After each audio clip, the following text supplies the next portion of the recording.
j'espère que vous allez bien. Je vous retrouve aujourd'hui pour une nouvelle vidéo Scrap Room dans laquelle je vais vous présenter ma desserte. Il s'agit de la fameuse desserte de chez Ikea. S'il y en a qui ne connaissent pas, je vous mettrai le lien juste en dessous dans la barre d'infos si vous souhaitez la retrouver.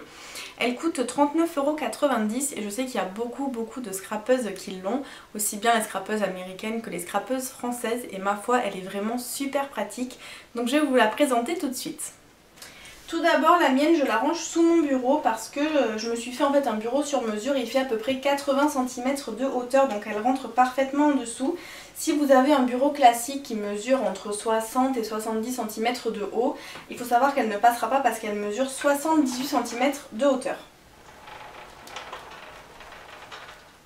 Elle se présente donc comme ceci. Il y a 3 paniers de rangement qui font 45 cm par 35 cm et je vais vous montrer comment j'ai organisé mes rangements à l'intérieur. Donc voici mon premier panier. Comme je vous disais, je la range sous mon bureau, donc j'ai voulu faire sur ce premier étage mettre tous les éléments de base pour le scrapbooking, les choses que je me sers vraiment tout le temps. Et donc j'ai utilisé des rangements comme ceci, c'est des petits paniers qui viennent de chez Action, ils sont vendus en lot. Il y a 2 petits bleus comme ça, un moyen et un grand que vous verrez juste en dessous. Et donc j'ai rangé ici toutes mes encres de couleur. Donc en fait j'ai les encres de chez Artemio, j'avais acheté un lot avec toutes les couleurs. Donc j'ai ces encres là, j'ai quelques autres encres d'autres marques, mais la plupart c'est des encres de chez Artemio. Donc elles sont toutes rangées ici. Sur le côté juste ici j'ai glissé mes encres spéciales, c'est-à-dire les encres noires comme la Versafine, il y a la Memento et la Staedtler juste ici. Et j'ai mon encre à embosser, pareil pour les avoir sous la main. Juste ici, j'ai les perforatrices qui me servent vraiment le plus souvent, c'est-à-dire que j'ai mis 2 petites perforatrices comme ceci qui font des petits ronds, donc il y en a un petit et un légèrement un peu plus grand. J'ai ensuite ma perforatrice d'angle Fiskars, juste ici, et j'ai 2 petites perforatrices qui font des ronds de tailles différentes. C'est vraiment des choses que je me sers assez régulièrement, donc comme ça je les ai vraiment sous la main. Sur la deuxième rangée de paniers juste ici, alors là j'ai toutes mes colles, j'en ai beaucoup trop mais j'en ai plein qui sont ouvertes, donc j'attends de les finir pour pouvoir m'en débarrasser. Voilà, comme celles-ci, elles font un peu doublon par exemple. Donc j'ai les colles, aussi bien les colles en bâton, les colles liquides comme ici, que les colles en roller, comme celle-ci par exemple ou celle-ci. C'est pareil, celle-ci je m'en sers pas souvent, je l'avais achetée en pensant que c'était une colle comme celle-là. En fait c'est des petites pastilles à l'intérieur donc j'aime pas trop. Bon, vu qu'elle est entamée, je la laisse là. Mais une fois que certaines colles seront finies, ce sera un peu moins encombré. Le panier d'à côté, j'ai des ciseaux, pareil j'en ai beaucoup trop, mais bon, je les ai donc je les garde. Il y a toutes les tailles, il y a vraiment des tout petits comme ça en métal pour pour découper les petits éléments, je les trouve vraiment très pratiques. Des un peu moins grands, enfin voilà, j'ai tout ce qui va servir à couper en fait. Et j'ai les lames de rechange pour mon cutter de précision. Le cutter de précision, parfois je le range ici, parfois je le range sur mon bureau dans un pot à crayon, ça dépend. Voilà, si je le mets là, bah, il rentre également dans le pot. Ça dépend des fois, donc il n'y a pas de place attitrée. La colonne juste à côté, je vais avoir tout ce qui est gomme. J'en ai 3, j'en ai beaucoup trop, c'est pareil. Et j'ai ici des blancos en fait, les blancos rollers que je me sers dans le planeur pour effacer les lignes noires. Je les mets juste ici. Et le dernier panier, je vais avoir un petit peu tout le reste que je ne sais pas trop où ranger, mais que j'ai besoin d'avoir sous la main parce que je m'en sers assez souvent. C'est-à-dire j'ai un rouleau de scotch. Je vais avoir la pince qui me sert souvent quand j'ai des petits éléments à coller pour les attraper. J'ai une pince à linge, je m'en sers aussi souvent si j'ai besoin de mettre de la colle et de tenir des éléments entre eux, la pince elle me sert à ça. J'ai un briquet pour tout ce qui est ruban pour brûler les bords, etc. Une agrafeuse, je m'en sers pas super souvent mais bon elle est là comme ça quand j'en ai besoin, c'est pareil, je l'ai sous la main et j'ai un autre briquet, voilà.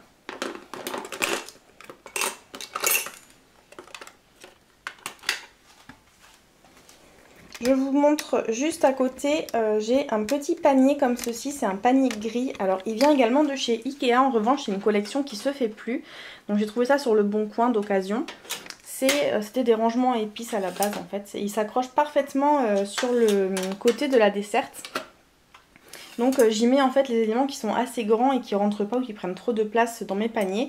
Donc j'ai une grande paire de ciseaux, j'ai ceci que je vous ai montré dans un haul action que je me sers pour écheniller en fait le vinyle que je coupe.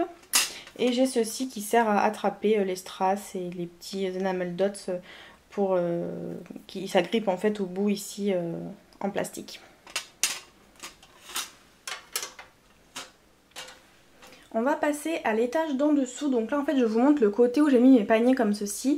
Donc effectivement pour accéder je peux accéder mais c'est pas le plus simple.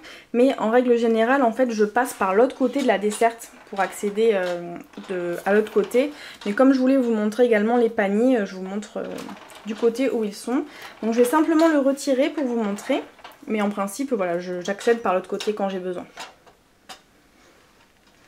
Donc sur cet étage, je vais avoir tout ce qui me sert pour mon planeur. Donc dans le premier bac, donc c'est le bac rose que je vous disais qui va avec ceux qu'il y a au-dessus, le grand bac. Donc j'ai ici tout ce qui va être stickers pour les planeurs. J'ai, vous voyez, mes blocs ici de chez Mambi. J'en ai 3. Et sur le côté, je vais avoir les planches de stickers qui sont à l'unité. Donc tout ça, c'est que des stickers pour les planeurs. Ils peuvent servir pour autre chose effectivement, mais c'est des choses que je me sers la plupart du temps pour mon planeur. Donc ils sont tous ici regroupés ensemble.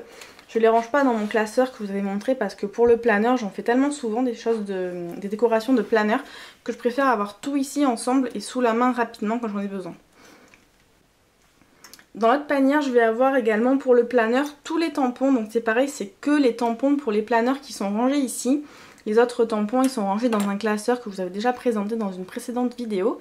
Mais ici, c'est vraiment que pour les planeurs. Donc j'ai quelques blocs acryliques qui sont rangés comme ça sur le côté de la boîte.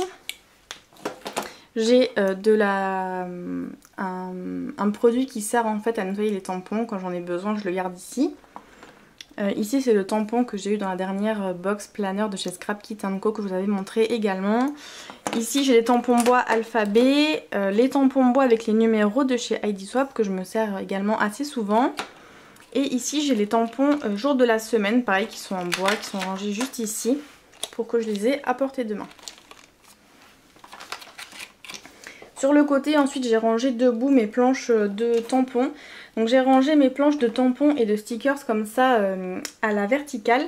Parce que comme ça quand je cherche quelque chose c'est beaucoup plus simple. Je fais comme ça et puis je navigue entre les différentes planches pour trouver ce dont j'aurai besoin. Donc là c'est pareil, c'est que des tampons spécial planeur comme vous pouvez voir que je me suis déjà servi pour la plupart dans mes vidéos Planoisées. Pour cet étage il y a également un panier, donc c'est le même que tout à l'heure. Vous voyez, hop. Et j'ai rangé dedans tous mes masking tape unis et ceux avec des paillettes. J'ai aussi mis ceux-là parce qu'il y avait de la place et puis ceux-là ils prennent vraiment beaucoup de place à ranger donc je les ai mis là. Mais voilà, il n'y a que ceux-là qui sont rangés ici parce que c'est pareil, c'est ceux que je me sers le plus souvent pour le planeur. Je me sers souvent de ceux qui sont unis et de ceux à paillettes donc je les ai mis à portée de main avec mes affaires pour le planeur. On passe ensuite au dernier étage, donc pour moi c'est le moins accessible parce que forcément il est tout en bas, il faut que je me penche pour attraper ce qu'il y a dedans.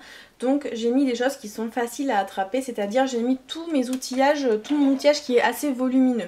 Comme par exemple, vous voyez la planche à tamponner, je vais avoir mes deux massicots, donc le petit massicot juste ici et le plus gros de chez We Are Memory Keepers. Voilà. J'ai ensuite ma perforatrice de chez Mambi pour le Happy Planner. J'ai ceci, c'est également une planche à positionner les tampons que je me sers également souvent, vous avez déjà dû voir passer. J'ai le washi chomper. Et pour finir, j'ai la planche qui sert à faire des enveloppes. Voilà, donc tout est là, il n'y a pas d'ordre de rangement précis, je les pose tout simplement comme ceci, je les entasse. Et quand j'ai besoin, j'ai juste à me pencher et comme c'est assez gros, c'est assez facile à prendre sans devoir se baisser et voir exactement ce que j'ai besoin de prendre. Par exemple, si je mettais les stickers qui sont au-dessus dans cet étage-là, je devrais tout le temps me pencher, vérifier, etc. Donc là, je trouvais que c'était vraiment la chose la plus pratique pour moi. Pour ma part, je ne regrette absolument pas cet achat, j'en suis mais vraiment 100% satisfaite. J'avais vu tellement de vidéos de scrappeuses qui en avaient une et je me disais bon c'est vrai que c'est pratique mais c'est pas forcément indispensable. Et maintenant que je l'ai en fait je pourrais vous dire que c'est carrément un indispensable au niveau du rangement de ma scrap room. En plus ce qui est très pratique c'est que comme c'est sur roulette, si j'ai besoin d'aller scraper par exemple dans la salle à manger, ça m'arrive pas souvent mais ça m'arrive quand même. Bien j'ai tout mon matériel de base qui est juste ici donc j'ai plus qu'à l'amener à côté. Et si j'ai besoin d'avoir autre chose comme je sais pas du papier ou des embellissements, d'autres tampons etc. je mets tout par dessus. j'empile tout simplement et je le fais rouler jusqu'au salon. Je scrape sur ma table et quand j'ai fini, hop, je remets tout dedans et je repousse tout jusqu'à mon bureau. Donc ça, pour ça, c'est vraiment génial. Si vous n'avez pas encore cette desserte et qu'elle vous donne envie, je vous conseille d'aller voir d'autres vidéos d'autres scrapeuses qui la possèdent. Il y a beaucoup de scrapeuses, aussi bien françaises qu'américaines par exemple, qui en possèdent une.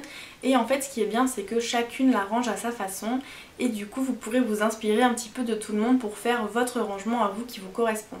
Je sais qu'il y en a qui utilisent des rangements métalliques qui vont venir aimanter en fait ici, parce que c'est en métal donc vous pouvez aimanter ce que vous voulez. Il y en a qui utilisent des crochets pour suspendre par exemple des paires de ciseaux. Vous en avez qui utilisent des rangements en plastique avec une anse qui vont venir clipser en fait sur le côté pour ranger des choses à l'intérieur. Et moi ce que j'aime beaucoup avec cette desserte également, c'est que je sais qu'elle est évolutive. C'est-à-dire qu'aujourd'hui j'ai rangé ça comme ceci parce que c'est ce qui me correspond.